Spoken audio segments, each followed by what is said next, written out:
Anna's life was transformed when she received information about a free women's clinic, leading to her recovery and starting a successful business. Access to information is crucial for empowering women globally. So this is Anna. 4 years ago in Guatemala City, she was literally at death's door. Her husband had died. She had fallen into a deep depression. She had stopped eating. She didn't have the stamina to walk door to door to sell the eggs, which is what was supporting her family. Her daughters watched helplessly as she gave every last penny she had to them. Until a neighbor said, right down the street, there's a city-run free women's clinic where you can get help. And that conversation changed her life. She went to the center. They treated her for malnutrition. They gave her the mental health care she needed and other health support. And now Anna and her 2 daughters make tortillas in a small women-owned business, and that's enough to support her family. Anna was saved by information. So you hear that story and you probably think, another nice NGO doing some good work around the world. But when I hear that story, I think how the right information at the right time actually saved a woman's life. That information saved Anna's life.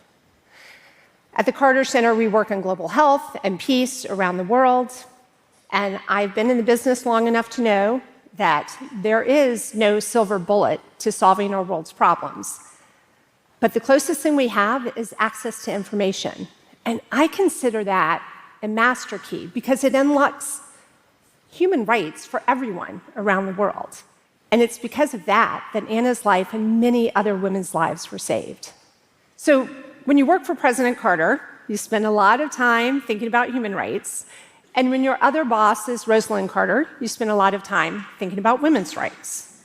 My favorite thing on Mrs. Carter's desk is a picture that she keeps of a group of women in front of the White House in 1977 protesting against the Equal Rights Amendment. And when I asked her, why do you keep that on your desk? She said because she wanted to be reminded of the work that she had left to do. Now, you don't have to be a former president of the United States or a former first lady to understand the power of sharing information. Honestly, obviously, the platform does not hurt. But what we do now is we look at how we match information needs with information wants that exist.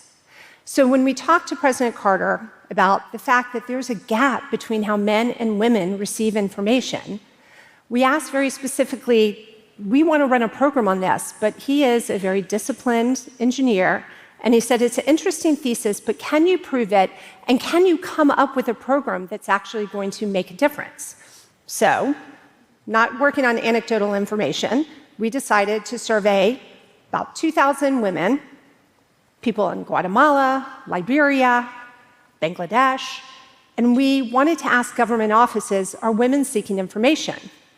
And so when you go into a government office, you'll find women who might be sitting there if they brave the odds, but they're being ignored, they're being questioned, or they're actually being derided. And so we thought, what are the barriers to finding this information for women? Well, we all know data literacy and illiteracy is greater among women. They have less chance of education. Transportation can be very difficult. You look at gender norms and cultural norms, often women are responsible for not only full-time childcare, but also raising a family and working. And it also can be very dangerous if they take transportation on their own. And so one government office building, we noticed that there were no women's bathrooms. So if anyone had gone in to try to seek the information, they were there all day without a restroom. So we thought, what can we do to change the situation? So we decided that all politics is local and all development is local. And so we hired local information liaisons to help connect the dots for women to get the information they needed. For example, in Dhaka, in Bangladesh, there was a woman who wanted to get a street lamp in her slum, but her father had said, don't ask for the information, this is not your position, you won't get it. So when the street lamp showed up, he was incredibly proud of her.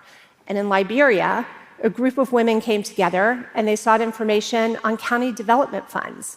And with that money, they were able to open a soap business, and that created an entire community of women entrepreneurs. So it's great to do this one information liaison at a time, but the reality is we wanted to scale up. So in 2021, in the middle of the pandemic, we decided to start a campaign called Inform Women, Transform Lives. And it was to connect women with the information that was out there that they did not have. So we're now on 5 continents, across 35 different cities, from Atlanta to Chicago, from Dublin to Rotterdam, from Sao Paulo to Kathmandu. And it hits 215 million people, 215 million citizens who can be affected by information through the city's programs. So this is how it works. We start with the city. We find a city service that women have access to, but they don't know about it because they haven't been told.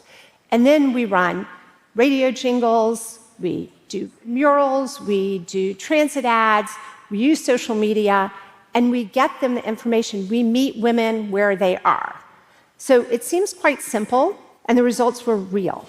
In Sao Paulo, there was 86% uptick in the information that was received for gender-based violence and domestic violence. In Nairobi, we were able to put the sign up that actually was a hotline for women who wanted help on domestic violence. Before this billboard went up, there were 10 calls to that hotline. After this billboard went up, there were 500 calls. That's 490 women who needed the assistance the month before, but didn't even know it existed.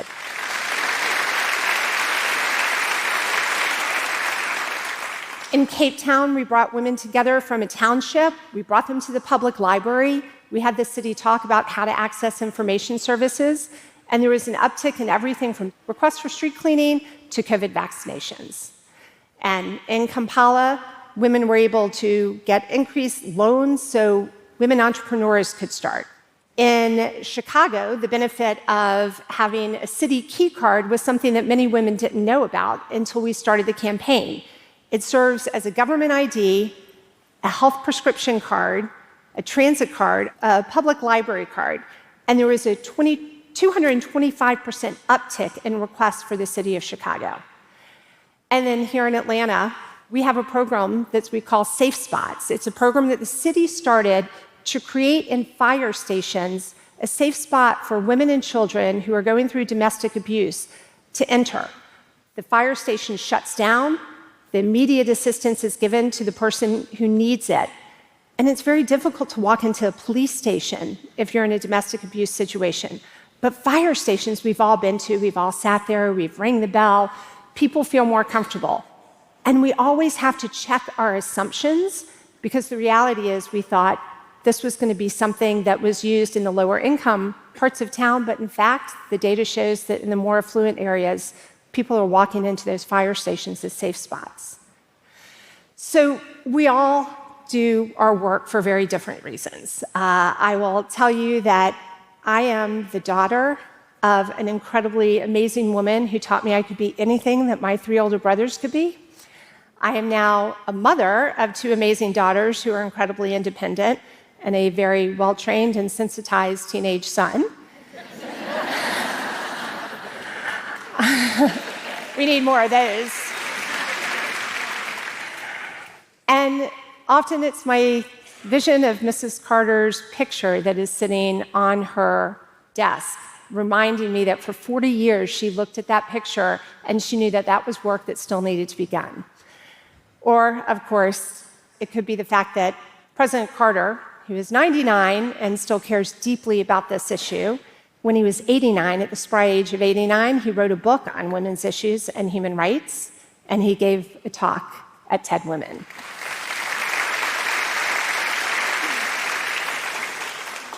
He has always taught me that wherever we go in the world, people are intelligent, they care about their families, they're hardworking, but they often just don't have the information that they need to be successful.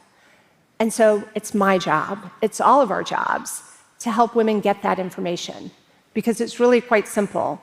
When you inform women, you transform lives. Thank you.